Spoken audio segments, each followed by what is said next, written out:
We come now to the next words Jesus shares from the cross. We find these in Matthew chapter 27, verse 46, when Jesus cries out with a loud voice, my God, why have you forsaken me?"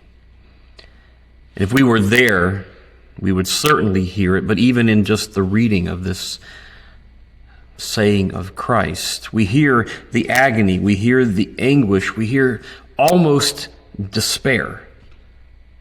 And I believe there certainly would be despair if Jesus did not know the end of the story.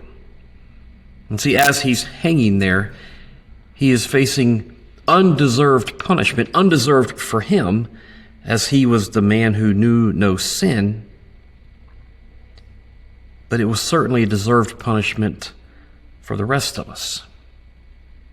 Just prior to Jesus saying this, Scripture records that the sun goes dark, and darkness covers the earth from noon until 3 p.m. in the afternoon. And throughout the Old Testament, throughout Scripture, darkness is almost always used as a symbol of judgment, of punishment. And we see that in the cross. It's not just a picture of death. It's a picture of an execution that is heinous. It is degrading. It is excruciating punishment. This isn't just a man dying. It is a man being tormented to death because he has been deemed worthy of death. But this was not the death Jesus deserved. This was the wrath of God that all mankind deserved, that Jesus takes in our place. And only Jesus can cry out, my God, why have you forsaken me?" We can never cry that out. God has never forsaken man. Instead of being forsaken, we receive forgiveness. Only Jesus is forsaken.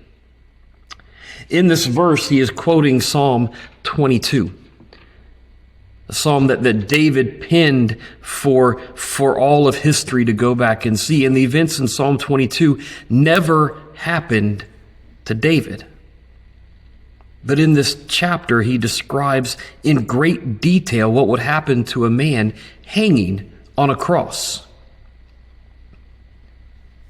It begins with, my God, why have you forsaken me?" But David is real quick in verse 3 to say, "Yet, God, you still hold me, and you still uplift me." So we continue down through Psalm 22. We would see verses like verse 8,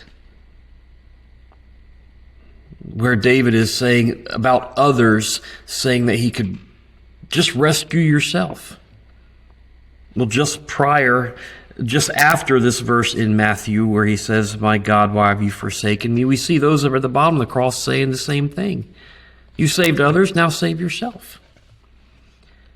And Jesus is identifying very clearly with what David described back in Psalm 22. As I said, these things never happened to David, but they are happening to Jesus. And as he cries out, my God, why have you forsaken me?" the religious leaders at the bottom of the cross would have recognized the reference Jesus was making. And they would have seen, as David describes the events in verses 14 through 18, the thirst, the dry mouth, the bones being out of joint, being able to count all his ribs, being surrounded by dogs at the foot of the cross, being pierced in his hands and his feet and his sides. Those who were paying attention would have seen that Jesus was identifying with this suffering servant from Psalm 22. Everything David wrote pointed to Jesus the Christ.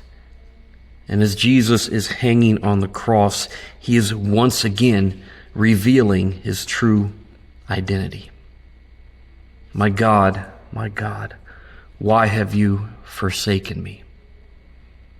Tim Keller says that Jesus here is expressing an agony of lost love. Up to this point, he and the Father have known intimate relationship with each other, always connected. And for these few hours hanging on the cross, there is a disconnect. You see, the holiness of God demanded that he turn away from the depravity placed on Christ.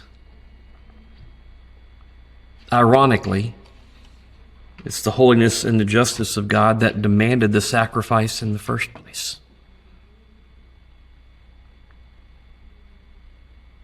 To satisfy the wrath and the justice of God, Jesus had to endure the shame and the torture of the cross. And ironically enough, it's because he was forsaken and condemned that we can be forgiven and accepted. It's a wonderful song we sing throughout the church here, but I think especially this Holy Week, it's rather appropriate. And the song just says, I'm forgiven because you were forsaken. I'm accepted. You were condemned. I'm alive and well. Your spirit now lives within me because you died and rose again.